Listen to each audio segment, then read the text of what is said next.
offers. Let's go, guys.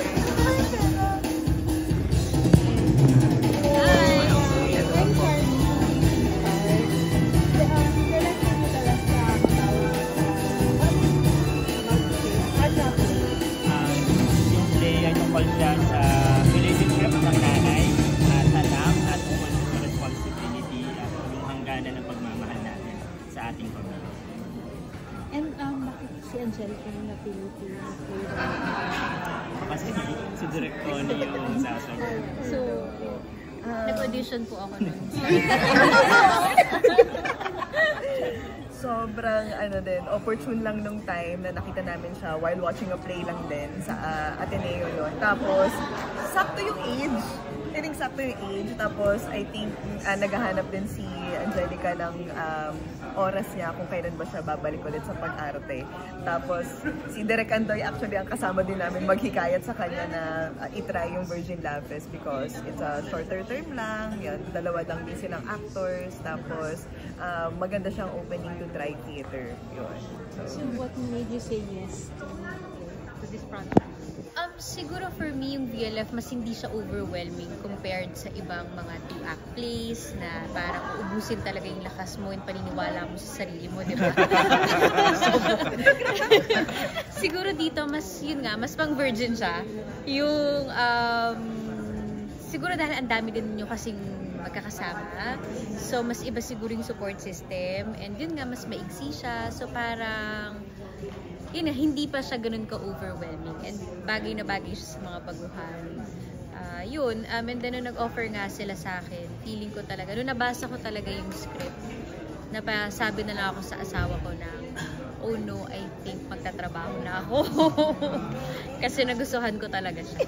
So how do you juggle, yung responsibility mo as a mother, as a wife, and then dito sa... Well, I'm very thankful na meron akong sobrang supportive na partner kasi well, for 3 years, parang nilagay ko naman din talaga sa pause yung life ko bilang isang artista and binuhos ko lahat sa pagiging isang ina. And then, at some point, nakikita niya na inaartihan ko na lang din siya sa bahay.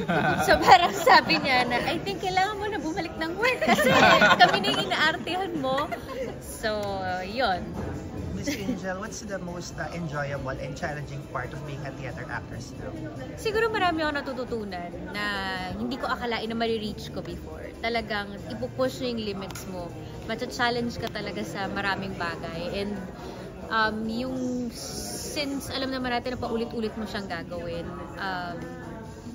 parang every time na uulitin mo siya, yun nga marami ka talagang madi-discover hanggang ngayon. Na akala mo, I've been acting for 35 years pero hindi ko akalain na meron pa akong mahuhugot na ibang klaseng pakiramdam, ibang klaseng pagde-deliver sa mga bawat eksena. Anything na inalis mo of being a mainstream actress ngayon na nag-theater? Inalis ko, hindi ko masabi but tulad ng mga sinasabi ko kanina, marami akong kailangan i-unlearn and marami din akong kailangan, kapag nag-unlearn ka, marami kang kailangan din ibuhos dahil marami ka din namang bibit-bitin dito sa experience na. And last na lang, you have a friend with Sir Andoy Renay. So, siya ba yung nag-influence sa'yo na magpasok or nagbigay ba siya ng tips with regards to theater? Well, siya yung nagpadala sa akin ng script. Sa kanya parang dumaan lahat. Siya yung nag-screen ng lahat. And malaking tiwala ko sa kanya na hindi niya yan ipapadala sa akin kung alam niya malalagay ako sa alanganin. Kaya din malaking bagay na para bang may go signal niya. Question lang po. Para po sa mga new gen theater goers, ano po yung masasabi niyo ma-expect nila and gusto niyo makuha from that, from your plays po, ganun po? Okay naman. In order of appearance. Yeah, in order of appearance. No, I wrote Anniversary before all the sunod-sunod deaths were happening, because my play deals a lot with death and why bad stuff happens in our lives. And I guess I just wrote it as a way of my own coping mechanism and hopefully sharing that coping mechanism with other people as well. Kasi there is no reason why things happen. But it's in each other where we find the strength to continue every day. So I guess that's what I want to come across. Siguro sa set, yung mga stories centered around love. So, yun, laging pagmamahal. And how do you extend that love sa kapamilya mo, sa lover, sa ibang mga tao. So, yun yung malaking pinangahawakan namin, yung pagmamahal. Namit mo na si Catriona in person. Namit ko naman si Catriona. Yung beauty queen? Yes! How's the experience meeting her family? Wait, seryoso ba? Kung na-meet ko na si Catriona Gray. Yes!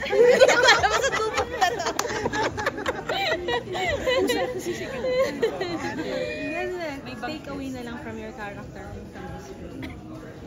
Same. Ganun din, tulad nga ng sinabi nila na nag-revolve yung set namin tungkol sa love.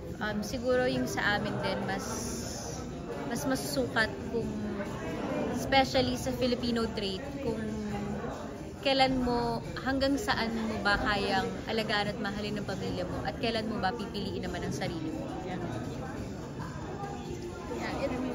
The same naman, it's in love, not just with people you already know, but the human connection and how you bridge that gap. Even with sometimes, kasi even strangers can help us and make us better even without us knowing.